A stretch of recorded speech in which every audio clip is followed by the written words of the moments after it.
नमिता जी आप करेंगी? हाँ करिए। नमो अरिहन्ताणं नमो सिद्धाणं नमो आयर्याणं नमो वज्रायाणं नमो लोये सवसाहूणम्।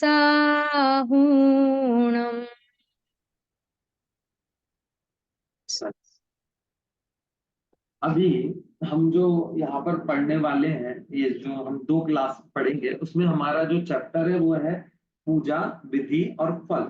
हम सभी लोग पूजन तो करते हैं, है ना? लेकिन पूजन क्या होती है, पूजन का मतलब क्या होता है, और पूजन की वास्तविक विधि कैसी होनी चाहिए, किस तरीके से पूजन करनी चाहिए, और उसका फल क्या है। सबसे इंपॉर्टेंट चीज क्या है कि सबसे इंपॉर्टेंट है कि हम जो पूजन कर रहे हैं वो हमें पता है या नहीं कि हम क्या कर रहे हैं। हम पूजन तो कर रहे हैं, पूजन का मतलब क्या होता है तो हमें वो नहीं पता, पूजन का मतलब क्या होता है तो हम क्यों कर रहे हैं। तो हमें पता होना चाहिए ना जो हम चीज कर रहे हैं उसमें कर क्या रहे हैं। पूजन में हम क्या करते हैं कि एक चावल को उठा के उस थाली में रख देते हैं, फिर उसके बाद नारियल को उठा के इस थाली में रख देते हैं, फिर लौंग को उठा के इस थाली में रख देते हैं, फिर बादाम को उठा के इस थाली में रख देते हैं। तो एक चीज को दूसरे चीज में उठा के रखने से क्या हो जाता है, तो पूजन में हो क्या रहा है। पर बीच में जिनवाणी में जो लिखा है उसको हम बोलते जाते हैं और एक एक मंत्र बोलते बोलते रखते जाते हैं। तो इसमें हो क्या रहा है पूजन जैसा, तो वो भी हमें पता होना चाहिए कि हम जो कर रहे हैं, हम जो एक चीज कर रहे हैं इस थाली में से उठा के बस उस थाली में रखते जा रहे हैं, तो वो कुछ सेंसेबल चीज तो होनी चाहिए ना उसमें। कुछ क्या है उसमें, ऐसा क्या है कि उसको पूजन कहा जा रहा है, तो उसका पूजन का मतलब क्या है, उसमें हम कर क्या रहे हैं, भगवान के सामने बैठ के हम कर क्या रहे हैं।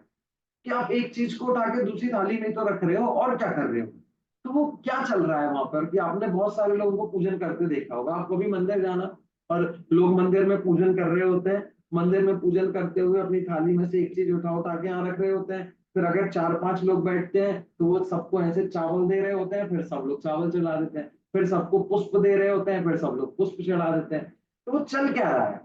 अब वो भगवान के सामने खड़े होकर जो हम ये सब कर रहे हैं, जैसे अगर हम घर में बैठे बैठे आप घर में चावल लो और या दाल लो और एक कटोरी से दूसरे कटोरी में डालते जाओ, तो लोग आपको पागल नहीं समझेंगे, आप दिन भर यही करते रहो तो। आप घर की थाली लो, थाली में आपने मिठाई रख ली, नमकीन रख लिया, रोटी रख लिया, अचार रख लिया, ककड़ी रख ली, और एक थाली से दूसरी थाली में रखते जा रहे हो, तो क्या मतलब है इसका। तो क्या चल क्या रहा है ये पूजन में। तो वो चीज जानना जरूरी है कि हम जो पूजन कर रहे हैं उसमें कर क्या रहे हैं। हम सिर्फ थाली में से सामान इधर उधर कर रहे हैं और कुछ भी कर रहे हैं तो। और दूसरा कि हम किस तरीके से कर रहे हैं, क्या विधि से कर रहे हैं, और तीसरा है कि हम जो कर रहे हैं उसका हमें कुछ फल मिलेगा क्या, उसका कुछ हमें फायदा होगा क्या, क्या हम ऐसे ही किए जा रहे हैं। तो सबसे इंपॉर्टेंट बात है कि हमें ये पता होना चाहिए कि हम क्या कर रहे हैं। दूसरी चीज है कि हमें ये पता होना चाहिए कि हम जो कर रहे हैं उससे हमें क्या मिलने वाला है। यदि हमें यही नहीं पता होगा कि हम ये किस लिए कर रहे हैं तो क्या ही मतलब है। बच्चा पढ़ाई करने जा रहा है, खूब एमबीए कर ली, खूब पढ़ाई कर ली, खूब अच्छा टॉप आ गया, पूरी दुनिया में फर्स्ट नंबर पे आ गया, पूरे देश में टॉप पे आ गया, और फिर उससे पूछो क्या करना था कि नहीं पापा की दुकान ही चलानी थी। फिर दूसरे दिन से टॉप आ गया, पूरे भारत में टॉप आ गया, और दूसरे दिन से अपने कपड़े की दुकान पे बैठ जाए, तो आप उसको क्या कहोगे कि भाई जब तुझे कपड़े की दुकान पे ही बैठना था तो तूने इतनी मेहनत क्यों की, तूने फालतू इतना पढ़ाई क्यों की, 24-24 घंटे पढ़ के तू पढ़ा, तूने खाना छोड़ दिया, दोस्तों से मिलना छोड़ दिया, घर वालों से बात करना छोड़ दी, 24 घंटे में से 20 घंटे पढ़ता रहा और पूरे देश में टॉप भी आ गया, सब तेरी इतनी प्रशंसा कर रहे हैं और तू दुकान पे बैठ गया। तो पहले हमें पता होना चाहिए कि हम जो कर रहे हैं उससे हमें मिलेगा क्या, करना क्या है। अगर हमें कुछ बनना है तो हम पढ़ाई करें, जब दुकान ही चलानी है तो इतनी मेहनत क्यों की जाए। तो ऐसे ही हम जो पूजन कर रहे हैं वो किस लिए कर रहे हैं। यदि हमें संसार में ही रहना है, यही सब करते रहना है, तो कोई मतलब ही नहीं है। तो ये पूजन करने का पर्पस क्या है, हमारा फल क्या मिलेगा, इसके फल में हम क्या चाह रहे हैं पूजन के द्वारा। तो ये 3 चीजों को हम आज पढ़ेंगे। कौन सी चीजें हो गई, पूजा, उसकी विधि और उसका फल। 3 चीजें हैं, 2 क्लास में हम इसको समझने की कोशिश करेंगे। ठीक है। सबसे पहली बात है पूजन क्या होता है। सबसे पहला पॉइंट क्या है, पूजन का मतलब क्या है। पूजन की परिभाषा है, पूजन का मतलब है देव, शास्त्र, गुरु का स्तवन करना। क्या करना, देव, शास्त्र, गुरु, ये 3 चीजें आपको पता है। इन 3 चीजों का स्तवन करना पूजन। कौन से देवसास गुरु का? इष्ट देवसास गुरु का। देवसास गुरु तो बहुत है, आप यदि मार्केट में जाओगे और कहोगे कि गुरु चाहिए हमें, तो आपको बहुत गुरु मिल जाएंगे, दुनिया भर के गुरु मिल जाएंगे, मिलेंगे नहीं मिलेंगे? बहुत सारे गुरु हैं। शास्त्र कितने हैं? कि बहुत सारे शास्त्र हैं। मुसलमानों में भी शास्त्र, कुरान है, गीता है, रामायण है, ये सब भी शास्त्र हैं, है ना? हनुमान चालीसा, ये भी तो स्तुतियां ही है ना। तो ये सारी चीजें भी हैं। देव भी बहुत सारे हैं, शंकर जी हैं, कृष्ण जी हैं, हनुमान जी हैं, लक्ष्मी जी हैं, कितने सारे हैं। मतलब जितने लोग नहीं है भारत में उससे ज्यादा, तो कितने हैं, सबके घर में अलग अलग लोग हैं। तो देवों की कमी भी नहीं है, गुरुओं की कमी भी नहीं है, और शास्त्रों की कमी भी नहीं है। तो क्या इन देवशास्त्र गुरु, किसी भी देवशास्त्र गुरु का स्तवन करना पूजा हो सकता है क्या? नहीं हो सकता। किसका? इष्ट देवशास्त्र गुरु। किसका? जो इष्ट है, ऐसे देवशास्त्र गुरु का स्तवन करना क्या है? पूजा है। इष्ट देव का, इष्ट गुरु का, इष्ट शास्त्र का स्तवन करना क्या है? पूजा है। स्तवन का मतलब समझते हैं? स्तवन मतलब होता है गुणगान करना, उनकी प्रशंसा करना, उनके गुणों का बखान करना। उसको क्या कहते हैं? पूजा कहते हैं। पूजा में हम कुछ नहीं कर रहे होते हैं। पूजा में जो हम चावल इधर से उधर कर रहे होते हैं, वो तो बस इसलिए कि आप 1 घंटे बैठ जाओ और आपको कुछ चीज मिल जाए करने के लिए, ताकि आपको लगे कि आपने कुछ कर लिया। यदि आपको पूजन में से चावल आपसे छुड़ा लिए जाए और आपको बोला जाए भगवान का स्तुति करो, तो आपको लगेगा आपने कुछ किया ही नहीं। तो उसके लिए है कि आप उसमें बंधे भी रहे, आप यहां से वहां उठ के भी बदल लेना। वरना ऐसे किसी शादी में जाओ, किसी कार्यक्रम में जाओ, तो ऐसे क्या होता है, जैसे ही लोग आते जाते हैं वैसे ही हम अपनी जगह जगह बदलते रहते हैं। पहले इधर बैठ रहे हैं, फिर एक जन आता है, हम थोड़ा खिसक जाते हैं, फिर थोड़ा खिसक जाते हैं, फिर थोड़ा खिसक जाते हैं। तो ऐसे अगर हम थाली लेके नहीं बैठेंगे, अष्टद्रव्य नहीं लेके बैठेंगे, तो हम एक जगह बैठ ही नहीं पाएंगे। फिर कोई आएगा तो हम खड़े हो जाएंगे। जैसे हम कहीं बैठे और कोई बड़ा व्यक्ति आ जाए तो हम खड़े हो जाते हैं उसके सम्मान में। लेकिन जब हम पूजा कर रहे होते हैं तब हम खड़े नहीं होते। क्यों? क्योंकि हमें लगता है हम पूजन कर रहे हैं। तो उसका प्रोसेस है, जो हम थाली वगैरह रखें, कि हम भटके ना और किसी काम में ना लगे, हम सिर्फ भगवान की पूजन करें। और कर क्या रहे हैं हम पूजन में? कि हम भगवान का स्तवन कर रहे हैं। देव, शास्त्र और गुरु का स्तवन कर रहे हैं, उनके गुणों का बखान कर रहे हैं कि हे भगवान, आप ऐसे हो तो मैं भी ऐसा बन जाऊं। आप तो जल की तरह शीतल हो, एकदम ठंडे हो, आप में तो कोई कसाई नहीं है। आप तो चंदन की तरह सुगंधित हो, है ना? आप तो धूप की तरह कैसे हो कि आपने कर्मों का नाश कर दिया है, धूप ही धूप है, आप तो मोक्ष रूपी फल प्राप्त कर लिया है। तो ऐसे हम उनके महिमा करते हैं, उनके गुणों का बखान करते हैं। और क्यों करते हैं? कि मैं भी आपके जैसा बन जाऊं। तो वैसा बनने के लिए हम उनका स्तवन करते हैं। तो स्तवन का होता है गुणों का बखान करना। स्तवन का मतलब होता है अपनी महिमा बताना, उनकी महिमा बताना, उनकी प्रशंसा करना, उनकी तारीफ करना। ठीक है? कैसे देवशास्त्र गुरु की? इष्ट देवशास्त्र गुरु की। इष्ट का मतलब क्या होता है? इष्ट का मतलब होता है जो मिथ्यात्व आदि विकारी भावों से रहित हो गए हैं, जो पूर्ण ज्ञानी हो गए हैं और पूर्ण सुखी हैं, वो हमारे लिए इष्ट है। इष्ट कौन है? हमें क्या प्राप्त करना है? इष्ट का मतलब होता है जो हमें प्राप्त करना है। और जो हमें प्राप्त नहीं करना है वो होता है अनिष्ट। तो हमें क्या प्राप्त करना है? कि हमें वीतरागता, सर्वज्ञता और सुख चाहिए, हमें भी सुखी होना है। तो सुख हमारे लिए हो गया इष्ट, जिसे हम प्राप्त करना चाहते हैं। ज्ञान हमारे लिए हो गया इष्ट। वीतराग, मिथ्यात्व का नाश करना हम चाहते हैं, इसलिए वो क्या हो गया हमारे लिए? इष्ट हो गया। ठीक है? तो वीतराग इष्ट मतलब होता है, देखिए आपको यहाँ पे एक परिभाषा दिखाता हूं। सबसे पहले तो आपको देव, ये रही पूजन की परिभाषा। पूजन की परिभाषा क्या दिख रही है? पूजन की परिभाषा है, इष्ट देव सास गुरु का गुण स्तवन ही पूजन है। कि देव सास गुरु के जो गुणों का स्तवन है वही पूजन है। कैसे देव? इष्ट देव का। अब वे पूछ रहे हैं कि इष्ट देव मतलब होता क्या है? कोई अलग तरीके के नाम के देव आते हैं क्या?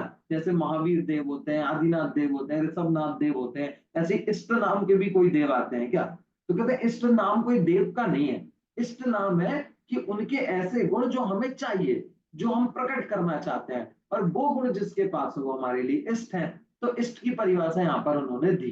क्या परिभाषा दे रहे हैं इष्ट की? देखिए, इष्ट की परिभाषा इन्होंने दी कि मिथ्यात्व, राग, द्वेष आदि का अभाव करके पूर्ण ज्ञानी और पूर्ण सुखी होना ही इष्ट है। कि हमारे लिए क्या है, हम क्या करना चाहते हैं, कि हम सुखी होना चाहते हैं। हम क्या करना चाहते हैं, हम ये कसायों से रहित होना चाहते हैं। हम क्या करना चाहते हैं, हम राग द्वेष छोड़ना चाहते हैं। हम क्या होना चाहते हैं, हम अपने अज्ञान का नाश करके ज्ञानी होना चाहते हैं। तो जो जो हम होना चाहते हैं ना, वो सब हमारे लिए इष्ट है। ठीक है। और इष्ट देव का मतलब क्या है, उसकी प्राप्ति जिस देव ने कर ली है वो हमारे लिए इष्ट देव है। आ गया समझ में? बहुत सिंपल है। इष्ट का मतलब है जो हम चाहते हैं। हम सुखी होना चाहते हैं, मोक्ष जाना चाहते हैं, तो मोक्ष हमारे लिए इष्ट है। और उस मोक्ष को जिस जिसने प्राप्त कर लिया है वो देव इष्ट देव है।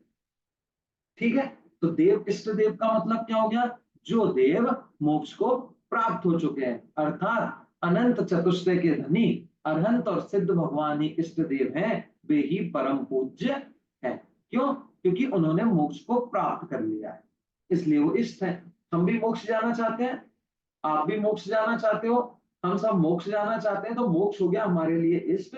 और इस मोक्ष को जिस जिसने प्राप्त कर लिया है, जो जो व्यक्ति ने इस मोक्ष को पा लिया है, वो सभी हमारे लिए हो गए इष्ट देव। अब महावीर भगवान हमारे लिए इष्ट देव है या नहीं है? कि है, क्योंकि उन्होंने मोक्ष प्राप्त कर लिया है। आदिनाथ भगवान है या नहीं है? है, क्योंकि उन्होंने मोक्ष प्राप्त कर लिया है। तो जिस जिसने मोक्ष प्राप्त कर लिया वो हमारे लिए क्या हो गया, इष्ट देव होगा। ठीक है। ऐसे कौन है? अरहंत और सिद्ध। सभी अरहंत भगवान और सभी सिद्ध भगवान कौन है, हमारे लिए इष्ट देव है। ठीक है। ये तो हो गया देव। अच्छा, अब शास्त्र और गुरु क्यों इष्ट है? देव तो इसलिए इष्ट है क्योंकि हम जो चाहते हैं वो उन्होंने प्राप्त कर लिया है, इसलिए वो इष्ट है। ठीक है। लेकिन शास्त्र ने तो वो प्राप्त नहीं किया है, गुरु ने भी वो प्राप्त नहीं किया है। गुरु ने मोक्ष प्राप्त कर लिया क्या? नहीं किया। शास्त्र को मोक्ष हो सकता है क्या? शास्त्र को तो मोक्ष भी नहीं हो सकता है। तो गुरु और शास्त्र भी इष्ट हो सकते हैं क्या? कैसे होंगे? क्योंकि इष्ट का मतलब क्या बताया, कि इष्ट का मतलब मोक्ष, जो हम प्राप्त करना चाहते हैं, सम्यक दर्शन। इष्ट का मतलब है सुख, इष्ट का मतलब है वीतरागता, इष्ट का मतलब है सर्वज्ञता। तो सर्वज्ञता वीतरागता जो है वो अरहंत भगवान ने तो पा ली, अरहंत और सिद्ध भगवान के पास तो है। तो अरहंत और सिद्ध भगवान तो क्या हो गए, इष्ट देव हो गए। लेकिन शास्त्र वीतरागी और सर्वज्ञ हो सकते हैं क्या? जिनवाणी वीतरागी और सर्वज्ञ हो सकती है क्या? हो सकती है क्या नमिता जी, बोलिए। हो सकती है, जिनवाणी वीतरागी और सर्वज्ञ हो सकती है। जिनवाणी तो पुद्गल की होती है, ये जो जिनवाणी रखी हुई वो है ये वीतरागी और सर्वज्ञ हो सकती है क्या? वो वो वितरागता का मार्ग दिखाते हैं शास्त्र। और गुरु बिल्कुल। अ, गुरु भी अ, गुरु भी उपदेश देके या फिर आपको सही मार्ग में लाने में आपको गाइडेंस दे सकते हैं। बहुत बढ़िया। ये देखिए, देव तो इसलिए इष्ट है क्योंकि उन्होंने अपना जो मिशन था वो कंप्लीट कर लिया है। उन तो परफेक्ट हो गए, वो तो पूर्ण हो गए, उन्हें कुछ नहीं करना, वो तो टारगेट पे पहुंच गए। लेकिन शास्त्र और गुरु भी इष्ट होते हैं। गुरु क्यों इष्ट होते हैं? क्योंकि गुरु भी उसी मार्ग पर चल रहे हैं ना, आज नहीं तो कल पहुंच ही जाएंगे। और वो हमें भी मार्ग बताते हैं, तो इसलिए हम उन्हें भी क्या कहते हैं, इष्ट। क्योंकि हमारे लिए इष्ट क्या है, मोक्ष। और जो गुरु उस मोक्ष को प्राप्त करना चाहते हैं वो गुरु क्या है, इष्ट गुरु है। अब जो गुरु मोक्ष तो प्राप्त नहीं करना चाहते और धन प्राप्त करना चाहते हो, तो गुरु इष्ट गुरु हो सकते हैं क्या? वो इष्ट गुरु नहीं कहलाएंगे। कोई गुरु है जो मोक्ष मोक्ष से तो मतलब नहीं है, उसको चाहिए कि पूरी दुनिया में मेरा नाम हो जाए, मैं बहुत बड़ा हो जाऊं, तो वो गुरु इष्ट गुरु कहलाएगा क्या? नहीं कहलाएगा। कोई गुरु चाहे कि मैं मोक्ष मोक्ष तो नहीं पता, पर मेरे हर जगह मेरे मठ बन जाए, खूब मंदिर में बनवा लूं, खूब सारे मेरे शिष्य हो जाए, मैं खूब सारे शिष्यों का गुरु हो जाऊं, तो 1000 2000 शिष्य हो जाने पर भी वो गुरु इष्ट गुरु कहलाएंगे क्या? नहीं कहलाएंगे। क्यों नहीं कहलाएंगे? क्योंकि वो मोक्ष को नहीं चाह रहे ना, वो केवल ज्ञानी नहीं होना चाहते हैं, वो वीतरागी नहीं होना चाहते हैं, वो सर्वज्ञ नहीं होना चाहते हैं। तो जो गुरु सर्वज्ञ वीतरागी होना चाहे वो इष्ट गुरु है। जो देव सर्वज्ञ और वीतरागी हो चुके हैं वो इष्ट देव है। जो गुरु सर्वज्ञ और वीतरागी होना चाहते हैं वो इष्ट गुरु है। अब शास्त्र, कि शास्त्र तो पुद्गल होते हैं, शास्त्र तो किसके होते हैं, ये तो कागज का है ना। सच में ही शास्त्र कैसे है? आपके पास जो समय सार है, जो प्रवचन सार है, जो तत्वार्थ सूत्र है, जो भक्तांबर है, ये सब किसके हैं? ये सारे के सारे कागज के ही है ना। इसको सम्यक दर्शन हो सकता है क्या? नहीं हो सकता। इसको केवल ज्ञान हो सकता है क्या? नहीं हो सकता। ये मोक्ष जा सकता है क्या? नहीं जा सकता। तो इसको क्यों पूछते हैं आप? इसको पूछने का क्या कारण है? तो इसको पूछने का कारण है कि ये हमें उस मार्ग को बताने वाला है। क्या कारण है? कि हमें पता कैसे चलेगा कहाँ जाना है? तो हमें उस मार्ग को बताना वाले होने से भी क्या है, उसकी इंपॉर्टेंस है।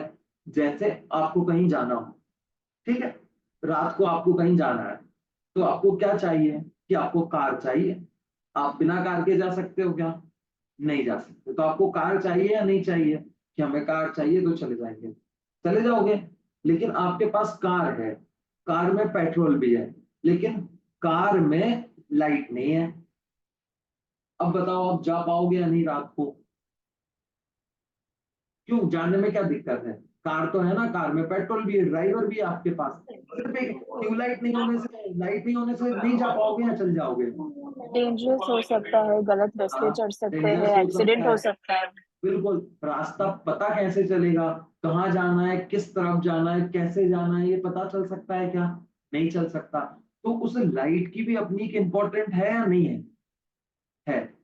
जबकि वो लाइट की कोई कीमत नहीं है। कितने की होगी वो लाइट? वो लाइट तो 5,000 की होगी। और गाड़ी कितने की होगी? गाड़ी होगी 20 लाख की। 20 लाख की गाड़ी है, 10,000 की लाइट है। लेकिन अगर अंधेरा हो और हमें कहीं जाना हो, तो लाइट के बिना वो गाड़ी काम नहीं आती है। तो लाइट की इंपॉर्टेंट भी कितनी है कि उस गाड़ी के बराबर ही है। अगर वो लाइट नहीं है तो गाड़ी कोई काम की नहीं, है ना। तो ऐसे ही हमें भगवान तो बनना है, हमें देव तो बनना है, लेकिन बने कैसे, बताएगा कौन? तो जो हमें बताता है तो वो भी हमारे लिए पूज्य है। तो वो कौन बताते हैं? कि शास्त्र हमें वीतरागी होने का मार्ग बताते हैं, इसलिए शास्त्र क्या है? पूज्य है। तो सारे शास्त्र पूज्य है क्या? नहीं। कौन से शास्त्र पूज्य है? इष्ट शास्त्र पूज्य है। अब इष्ट शास्त्र मतलब क्या? कि इष्ट का मतलब है वीतरागता और सर्वज्ञता। जो शास्त्र वीतरागी और सर्वज्ञ होने का मार्ग बताए, वो शास्त्र पूज्य है। ठीक है। ये तो क्या समझ लिया हमने कि हम जो पूजन कर रहे हैं वो किसकी करनी चाहिए? तो इष्ट देव की, इष्ट शास्त्र की और इस गुरु की हम पूजन करते हैं। पूजन में हम क्या करते हैं? कि पूजन में हम इन तीनों की महिमा गाते हैं, हम इन तीनों का गुणगान करते हैं। क्यों करते हैं? क्योंकि हमें उनके जैसा बनना है। तो हमें पता होना चाहिए ना उनमें क्या क्या गुण है। जब हम बोलते हैं कि आप बहुत महान व्यक्ति हैं, बहुत पैसे वाले हैं, बहुत सुखी जीव हैं, आप बहुत अच्छा स्वभाव है, तो इससे क्या होता है कि हमें प्रेरणा मिलती है उनके जैसा बनने की। ऐसे हम भगवान से बोलते हैं कि भगवान आप तो पूर्ण वीतरागी हैं, आपको तो क्रोध ही नहीं है, आपको तो कसाय होती ही नहीं है, आपसे ज्यादा बलशाली तो इस दुनिया में कोई है ही नहीं है, आपका तो ज्ञान ही अनंत है। जब हम ये सारी बातें पूजन में बोलते हैं, तो हमें क्या होता है कि हमें उनके जैसी बनने की प्रेरणा मिलती है, कि हम भी उनके जैसा बन जाए। तो हम पूजन इसलिए करते हैं कि रोज सुबह उठते हैं, भगवान के पास जाते हैं और भगवान की पूजन करते हैं। पूजन में भगवान को कोई घर की बात बताते हो ऐसा नहीं है। मंदिर में जाते समय हम निश्चय बोल के प्रवेश करते हैं ना, तो घर की बातें तो हम वहीं खत्म कर देते हैं। भगवान से हमारा टू वे भी नहीं चलता है, वन वे चलता है। हम ही बोलते हैं, वो तो कुछ बोलते भी नहीं है। वो तो उनकी तो प्रतिभा है। तो हम बोल रहे हैं तो क्या बोल रहे हैं? हम अपने बारे में भी नहीं बोलते, हम उन्हीं के सामने उन्हीं की बातें करते हैं। तो उसमें कुछ क्या मतलब है? उनके सामने उनकी बातें करने का प्रयोजन क्या है? मैं दीवार के सामने खड़ा हो जाऊं और दीवार को बोलूं तुम्हारा कलर बहुत अच्छा है, तुम पे बहुत अच्छा प्लास्टर हुआ है, तुम्हारी पुट्टी बहुत अच्छी हुई है, तुम कितनी अच्छी दीवार हो, तुम तो कभी सीढ़न ही नहीं आती तुम्हारे अंदर। तो लोग पागल नहीं समझेंगे कि दीवार से बातें कर रहा है, दीवार तो सुन ही नहीं रही है। मैं कुर्सी पे बैठूं और कुर्सी पे बोलूं यार कुर्सी तुम बहुत अच्छी हो, बहुत सॉफ्ट है, बिल्कुल बैठ के एकदम कंफर्टेबल लगता है, तुम्हारी लकड़ी भी बहुत अच्छी है, कलर भी बहुत अच्छी है, और मैं इससे 1 घंटे बातें करता रहूं, और आप अगर मुझे देख रहे हो तो आप क्या समझोगे?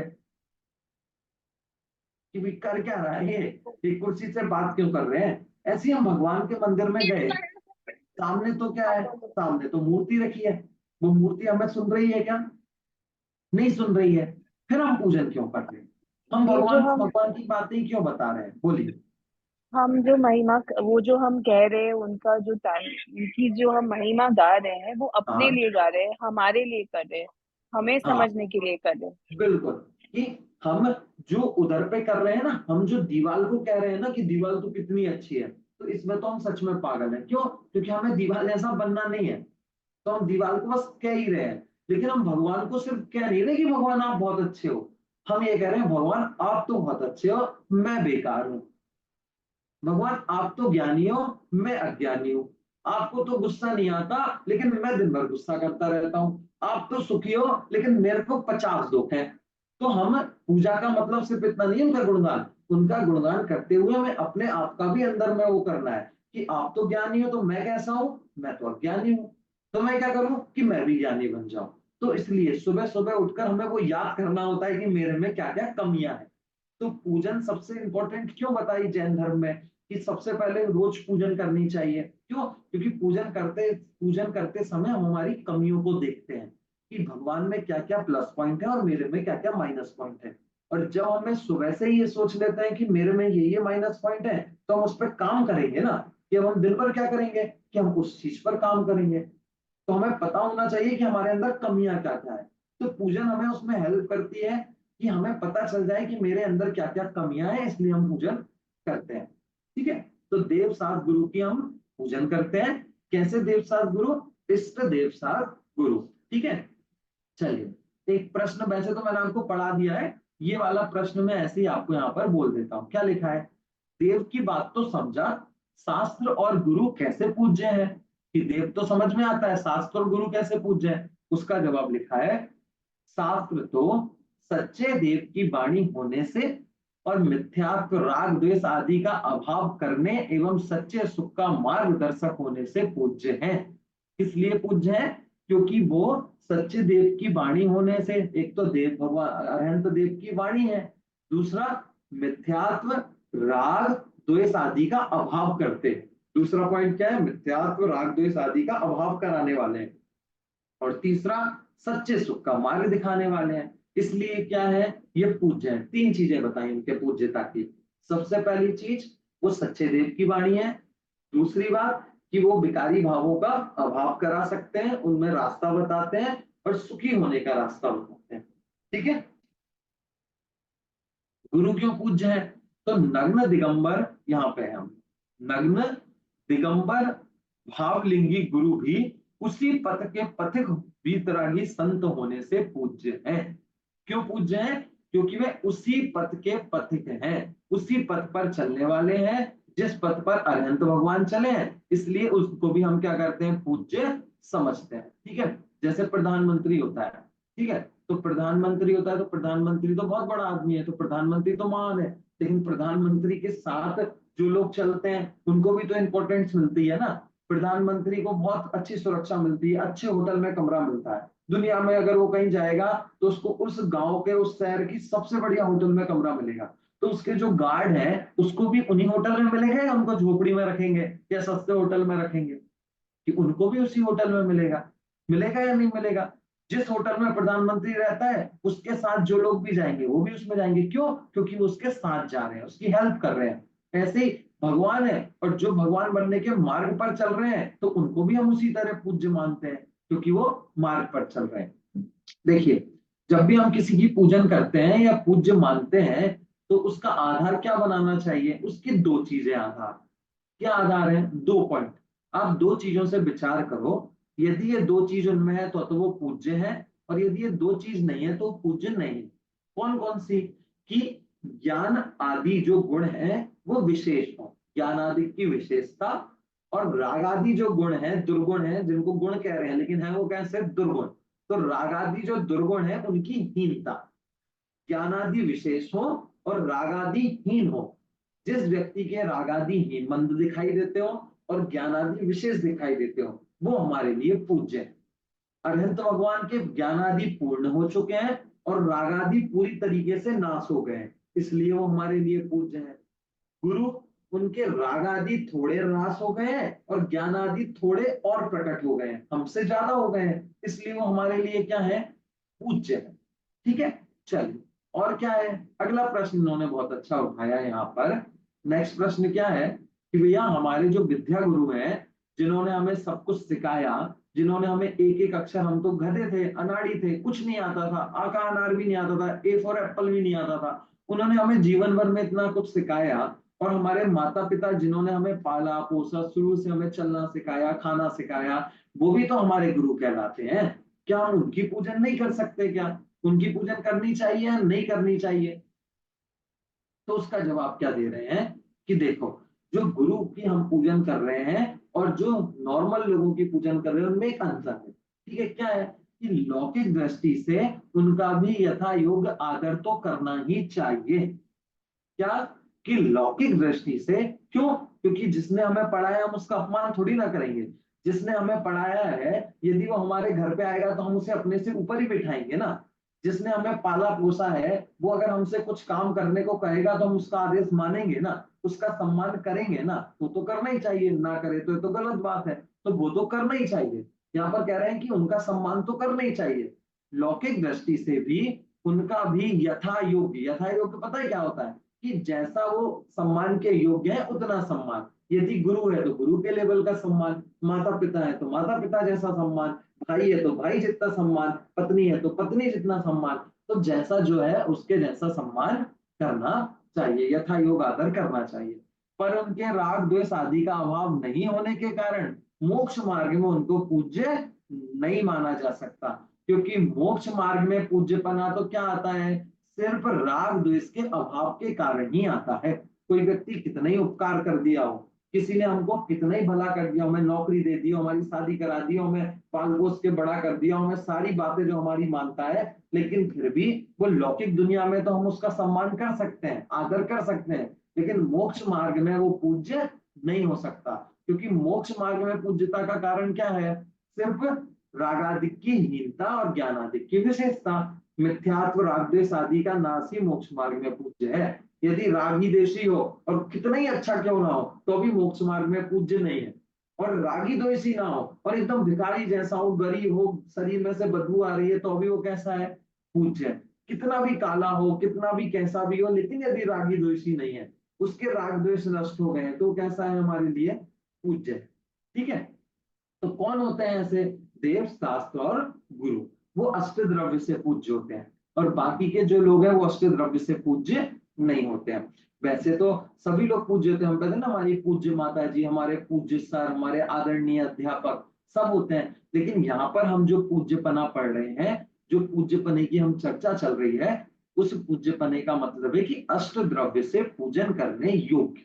यहाँ पूज्य का मतलब क्या है? अष्ट द्रव्य से जिनकी पूजन की जा सके। तो ऐसे देव, शास्त्र और गुरु ही हैं जिनकी अष्ट द्रव्य से पूजन की जा सकती है। ठीक है। गुरु में भी कौन कौन? सिर्फ मुनिराज की। यदि कोई एलक हो, कोई क्षुल्लक हो, कोई आरिका हो, कोई ब्रह्मचारी हो, तो इनकी अष्ट द्रव्य से पूजन की जा सकती है क्या? नहीं की जा सकती। सिर्फ किसकी अष्ट द्रव्य से पूजन की जाती है? सिर्फ मुनिराजों की, शास्त्रों की और देव की। देव और शास्त्र। और मुनिराजों में कौन? गुरुओं में कौन? तिलक छुल्लक आदिकाओं की नहीं, सिर्फ नग्न दिगंबर वीतरागी संतों की ही अष्ट द्रव्य से पूजन की जाती है। अष्ट द्रव्यों के नाम आपको पता है? अष्ट द्रव्य के: जल, चंदन, अक्षत, पुष्प, दीप, धूप, नैवेद्य छूट गया, फल और अर्घ। एक अर्घ लास्ट में होता है। तो ये जो 8 द्रव्य हैं, इन 8 द्रव्यों से हम भगवान की पूजन करते हैं। इन 8 द्रव्यों से किनकी पूजन की जाती है? सिर्फ देव, शास्त्र और गुरु। इसके अलावा और कोई भी व्यक्ति 8 द्रव्यों से पूज्य नहीं हो सकता। वो हमारे सम्मान के लायक तो हो सकता है, हम उसकी महिमा करें ऐसा तो हो सकता है, हम उसका गुणगान करें ऐसा भी हो सकता है, हम उसे अपने से बड़ा माने ऐसा भी हो सकता है, हम उसे अपने हमेशा उसका सारी बातें माने, उसको अपना गुरु माने ऐसा भी हो सकता है, लेकिन वो अष्ट द्रव्य से पूज्य नहीं हो सकता। ठीक है। चलो। हाँ, और क्या है? हाँ, एक और प्रश्न यहाँ पर है कि चलिए, तो इन्होंने बता दिया। अगला है, यह तो समझा कि देव शास्त्र गुरु की पूजन करनी चाहिए, पर यह भी तो बताइए कि इससे हमें क्या लाभ होता है? किससे क्या लाभ होता है?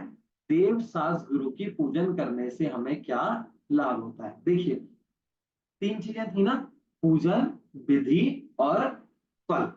तो पूजन तो हमने पढ़ ली। अब यहाँ से फल की चर्चा प्रारंभ हो रही है कि उसका फल क्या है, और आगे बताएंगे कि उसकी सच्ची विधि क्या है। तो ये फल और पूजन, ये वाला पैराग्राफ, ये वाला जो पॉइंट है वो हम कल से स्टार्ट करेंगे, जिसमें हम उसका फल और विधि समझेंगे। आज हमने क्या पढ़ा? आज हमने ये देखा क्या कि पूजन क्या होती है, पूजन किसकी होती है, ठीक है, और पूजन का मतलब क्या है। तो पूजन क्या है, पूजन का मतलब कौन बताएगा, कोई बताएगा क्या? देव चलिए, शास्त्र गुरु का गुण स्तवन करना पूजन है। हाँ, देव शास्त्र गुरु का स्तवन करना, गुण स्तवन करना ही क्या है, पूजा है। देव शास्त्र गुरु का स्तवन करना ही पूजा है क्या? क्या और कोई भी इंपॉर्टेंट चीज आपने छोड़ दी? इष्ट देवता, इष्ट हाँ, गुरु और इष्ट शास्त्रों का बिल्कुल, पूजन, कि गुण देव स्तवन शास्त्र गुरु करना। का पूजन करना अकेला पूजन नहीं है, इष्ट देव शास्त्र गुरु की पूजन करना ही, स्तवन करना ही पूजन है। क्योंकि हर व्यक्ति अपने आप को गुरु मानता है। कौन ऐसा कहता है कि मैं गुरु नहीं हूँ? हर व्यक्ति गुरु है। लेकिन जो वीतरागी गुरु है वही वास्तव में गुरु है। जो कपड़े पहन के मठ चला रहे हैं, जो देश चला रहे हैं, जो धर्म के नाम पर कुछ भी करने को तैयार है, वो वास्तव में हमारे आदर्श नहीं, वो हमारे गुरु भी नहीं। क्यों? क्योंकि वो तो लड़ाई झगड़े का काम कर रहे हैं। जो अपने आप को पूरा ऐसा समझते हैं कि मैं ही समाज को आगे लेके चलूंगा, मैं ही सब कुछ करूंगा, दंगे करते हैं, कोर्टों में जाते हैं, सब करते हैं, वो हमारे लिए आदर्श नहीं है। क्यों? हमारा मार्ग तो कैसा है, हमारा धर्म कैसा है कि वो तो ये संदेश देता है कि सभी लोग राग द्वेष का नाश करो। लेकिन जो लोग राग द्वेष को बढ़ाने वाले हैं, वास्तव में वो हमारे गुरु नहीं हो सकते। ठीक है, तो इष्ट देवशास्त्र गुरु ही हमारे लिए पूज्य है। इष्ट देवशास्त्र गुरु में भी इष्ट का मतलब क्या है, कौन बताएगा? दो लोग और हैं, और ये नाम मेरे को नहीं, आप नहीं, और किसी से पूछता हूँ। उन्नति जी, आप बोलेंगी इष्ट का मतलब क्या है?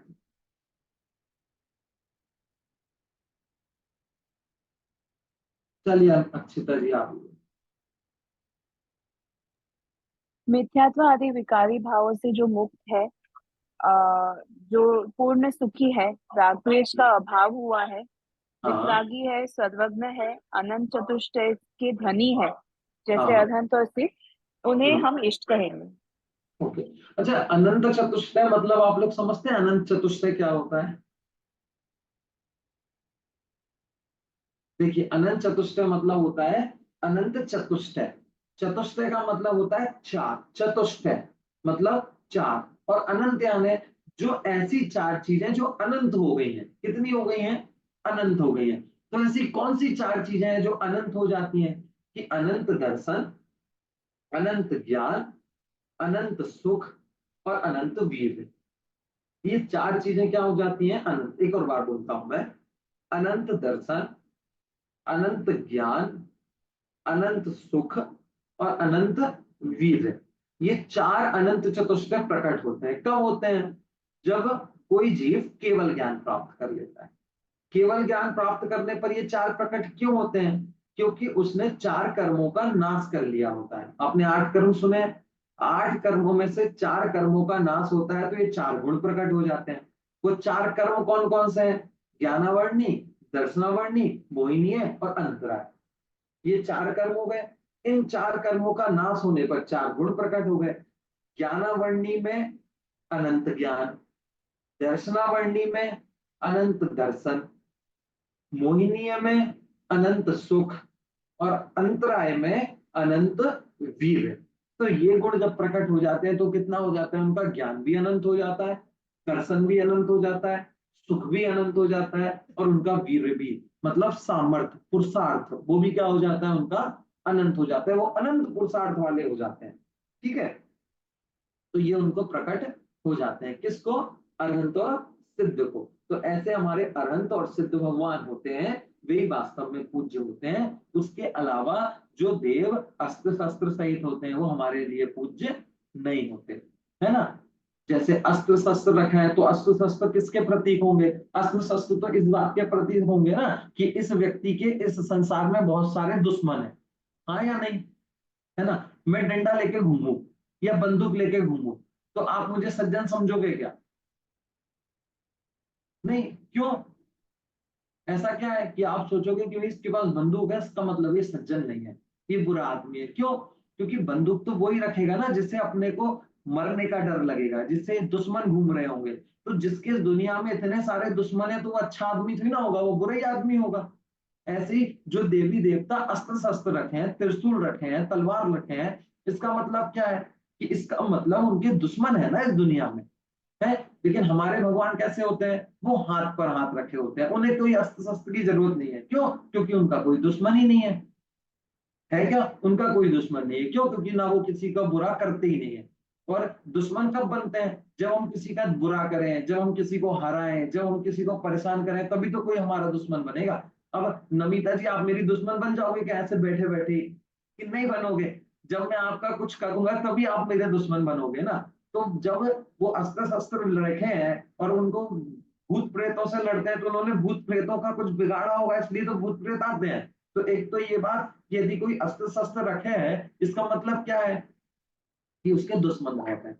और दूसरी इंपॉर्टेंट बात कि अगर अस्त्र शस्त्र रखे हैं तो किससे लिए रखे हैं? कि दूसरों से लड़ने के लिए रखे हैं। तो दूसरों से लड़ने के लिए रखे हैं, इसका मतलब क्या है कि खुद सबसे शक्तिशाली नहीं है ना। हाँ या नहीं? कि हाँ। जैसे आपका घर में एक काकरोच आ जाए, ठीक है, और आप हो, तो आप उस काकरोच से भाग के भागोगे क्या? काकरोच को मारने के लिए हाथ में डंडा लेके 24 घंटे घूमोगे क्या? कि नहीं, अब तो मैं डंडा लेके घूमूंगा क्योंकि मेरे घर में काकरोच घुसा हुआ है। ऐसा होगा क्या? नहीं। क्यों? क्योंकि आपको पता है उस काकरोच में दम ही नहीं है। मैं तो उस काकरोच को यूं फेंक दूंगा, वो आएगा ऐसे उठा के फेंक देंगे उसको, वो आएगा, हम इधर उधर चले जाएंगे। तो हम उस काकरोच से बलशाली हैं। लेकिन उसी टाइम पे आपके घर में शेर आ जाए तो आप कमरे में बंद हो जाओगे। आपके घर में सांप आ जाए तो क्यों? क्योंकि अब आपको डंडे की जरूरत पड़ेगी। आपके घर में कुत्ता आ जाए तो आपको डंडे की जरूरत पड़ेगी। आपके घर में बैल आ जाए तो आपको डंडे की जरूरत पड़ेगी। और कॉकरोच आएगा, चींटी आएगी, मक्खी आएगा, मच्छर आएगा, तो आपको थोड़ी ना जरूरत पड़ेगी। पड़ेगी क्या? नहीं पड़ेगी। क्यों? क्योंकि जो हमसे बलशाली होगा उसी को हराने के लिए तो हमें डंडे की जरूरत पड़ेगी। और जो हमसे कम बलशाली होगा उसे हराने के लिए हमें किसकी जरूरत पड़ेगी? आपको अपने बच्चे को मारना है तो आप क्या करोगे? कि कुछ नहीं करेंगे, चलते हुए एक थप्पड़ मार देंगे। और अगर आपको किसी और बड़े व्यक्ति को मारने जाना है तो आपको तैयारी करनी पड़ेगी, डंडे लेके जाने पड़ेंगे। क्यों? क्योंकि आपको पता है वो सामने से भी हमें मारेगा, तो हमें बचना पड़ेगा। तो जो अस्त्र शस्त्र रखा है, इसका मतलब क्या है कि वो अपने आप को सबसे बलशाली नहीं समझ रहा ना। वो सबसे बलशाली है ही नहीं, उससे बलशाली भी तो कोई होगा, इसलिए तो उसने तलवार रखी है कि सामने वाला मुझे मारेगा तो मैं कैसे बचूंगा, तो मैं इस तलवार से उसको मार दूंगा। अगर बलशाली होता तो हाथ से ही मार के फेंक देता ना। इसका मतलब क्या है, वो बलशाली भी नहीं है। लेकिन हमारे भगवान कैसे हैं? उनको अनंत वीर्य प्रकट हो गया है। पहली बात तो उनके पास कोई आता नहीं है, कोई उनको मारता नहीं है। और यदि उनको कोई मारे तो इतने बलशाली होते हैं, इतने बलशाली होते हैं कि वो पूरे 3 लोग को हिला दें। लेकिन फिर भी क्या करते हैं, वो कुछ नहीं करते। जैसे आपने वो वाली कहानी सुनी हो मुनिराज की, रावण वाली। एक बली नाम के मुनिराज थे, कौन? सुग्रीव, सॉरी। बाली और सुग्रीव थे ना। तो जो बाली नाम के जो मुनिराज बने थे, वो कैलाश पर्वत पर तपस्या कर रहे थे। कैलाश पर्वत पर तपस्या कर रहे थे तो रावण को उनको पकड़ के ले जाना था। रावण को उनको पकड़ के ले जाना था। तो रावण, हाँ, रावण को उनके पकड़ के ले जाना था। तो रावण ने क्या किया, उनको हिलाने की कोशिश की, खूब बारिश बरसाई, पत्थर मारे, लेकिन वो हिल ही नहीं रहे थे क्योंकि वो तो बहुत ताकतवर थे, बलशाली थे। तो रावण ने क्या किया कि भैया ये तो उठ नहीं रहे, एक काम करता हूँ, ये पूरा पर्वत ही उठा के ले जाता हूँ। तो रावण ने क्या किया, उस कैलाश पर्वत जिस पर वो बैठे थे, उस पूरे कैलाश पर्वत को, जो बहुत बड़ा पर्वत था, उसको उठा लिया। तो रावण इतना बलशाली था कि उसने पूरे कैलाश पर्वत को उठा लिया। पूरे कैलाश पर्वत को उठाने के बाद भी क्या हुआ कि वो भागे नहीं, उन्होंने कुछ नहीं किया। उन्होंने क्या किया, उस कैलाश पर्वत पे सिर्फ अपना जो अंगूठा होता है ना, उस अंगूठे को थोड़ा जोर लगा दिया। जैसे आपको पेन होता है एक चिटकी वाला, उस पेन को चालू करने के लिए हम अंगूठे को थोड़ा जोर लगा देते हैं। तो ऐसे ही उन्होंने अपने पैर से थोड़ा सा जोर लगा दिया। उस पैर से जोर लगाने से वो फंस गया नीचे पर्वत, और वो रावण गिर गया। तो उनमें इतनी सामर्थ्य पहले से ही थी। जैसे आपने नेमिनाथ भगवान का सुना होगा कि उनकी कोई छुंगली को भी नहीं हिला सकता था। तो हमारे जो भगवान होते हैं, जो तीर्थंकर होते हैं, वो तो पहले से ही बहुत बलशाली होते हैं, उनके पास तो बहुत ताकत होती है। तो उन्होंने किसी से लड़ने के लिए कोई अस्त्र शस्त्र की जरूरत ही नहीं पड़ती। और सबसे इंपॉर्टेंट बात, उससे भी ज्यादा इंपॉर्टेंट क्या है कि वो रागी तो इसी नहीं होते, तो उनके कोई दुश्मन ही नहीं होते। उनका तो सारे मित्र ही होते हैं, तो इसलिए उनको कोई दिक्कत नहीं होती। इसलिए ऐसे इष्ट देव ही हमारे लिए कैसे होते हैं, पूज्य होते हैं। इष्ट देव, इष्ट शास्त्र और इष्ट गुरु, ये हमारे लिए पूज्य है, इसके अलावा कोई नहीं है। तो हम जिसका भी पूजन करेंगे, जिसको भी नमस्कार करेंगे, जिसके आगे भी मस्तक झुकाएंगे, वो कैसा होना चाहिए कि वो देव इष्ट होना चाहिए। इष्ट होने का मतलब है कि वो रागी द्वेषी नहीं होना चाहिए, वितरागी होना चाहिए और अज्ञानी भी नहीं होना चाहिए। ऐसे गधे आदमी को अपना गुरु नहीं बना रहा है, वो एक ज्ञानी होना चाहिए। क्या, उसमें सब समझ होना चाहिए, विवेकवान होना चाहिए, सारी क्रियाएं अच्छी होनी चाहिए उसकी। तो कोई ऐसा व्यक्ति हो, वही हमारा गुरु हो सकता है। हम उसी की अर्थ द्रव्य से पूजन करना चाहिए। ठीक है, चलिए, इससे संबंधित कोई प्रश्न है क्या आपको? कल हम पढ़ेंगे इसका फल और विधि, कि हम जो पूजन कर रहे हैं वो किस विधि से करनी चाहिए और उसका पूजन का हमें फल क्या मिलेगा पूजन करने से। अभी हमने जो पढ़ा उसमें से अगर किसी को कोई प्रश्न पूछना हो तो आप पूछ सकते हैं। नहीं, चलिए, तो हम क्लास एंड करें। चलिए, एक साथ बोलिए जय जय, सभी लोगों को जय जय। जय जिनेन्द्र। जय जय।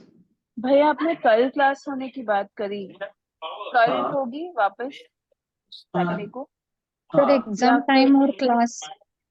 नहीं, एग्जाम तो स्टार्टिंग में हो जाएगा। एग्जाम तो हो आपका जाएगा। एग्जाम, हाँ, अ, ठीक है, आपका क्योंकि सेट नहीं हो हमारी पाएगा।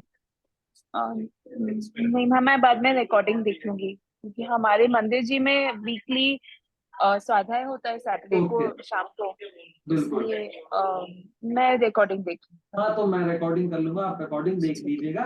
बाकी अगर आपको नमिता जी, आपको कोई दिक्कत, हिना जी आपको, तो हम फिर कैंसिल करें या फिर ठीक है कल, क्योंकि कल की सर छुट्टी है, बाकी कल, तो फिर हम कंटिन्यू कर ही लेंगे उसी टाइम पे आपके। सो कल क्लास है या नहीं फिर? कल है, हाँ क्योंकि ओके। फिर टाइम मिलना मुश्किल होता है, हाँ क्योंकि सर फिर संडे आ चलेगा। जाएगा, फिर हो नहीं पाएगा, फिर यस वो रह सर ही जाएगी। चलेगा, यस। चलिए, ओके। ठीक है, एक साथ बोलिए